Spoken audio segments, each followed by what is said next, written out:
En ce mois de juin, nous fêtons la fête du Sacré-Cœur de Jésus. Le Sacré-Cœur est souvent représenté par le cœur ouvert du Christ. Il est le symbole de l'amour éternel et de la miséricorde infinie de Dieu. Oui, Dieu nous aime à la folie. Malheureusement, cette folie est incompréhensible aujourd'hui par notre monde. Pour moi, la spiritualité du Sacré-Cœur de Jésus, c'est de rechoisir chaque jour d'aimer selon le cœur de Dieu et non pas de façon humaine. M'abandonner à lui quand je suis fatiguée, épuisée, et non pas de compter sur mes propres forces, de me laisser façonner par lui dans la prière. Oui, s'abandonner, se laisser façonner, se laisser aimer d'un amour divin, cela n'a rien de rationnel, rien de prévisible ou de maîtrisable, ce à quoi nous pousse notre société. Au contraire, il s'agit de lâcher prise et de donner les rênes à Dieu pour qu'il agisse en nous. Car pour être témoin de cette miséricorde, de cet amour fou de Dieu pour l'humanité, je dois d'abord, moi-même, en faire l'expérience.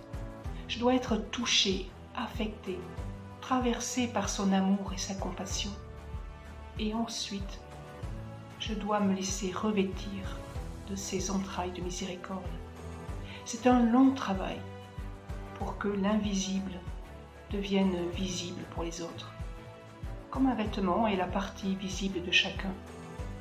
Oui, la miséricorde de Dieu est un vêtement que Dieu me donne enfilé chaque matin, si je le veux.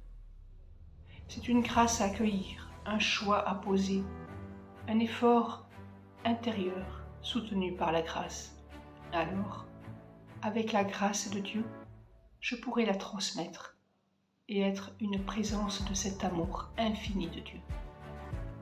Concrètement, je demande à Dieu de me revêtir de ses entrailles de miséricorde. Alors, pour être sensible à la douleur, ouverte à sa présence et remuée par l'amour, et je le laisse agir. C'est un long cheminement intérieur, mais qui se voit sur des actes.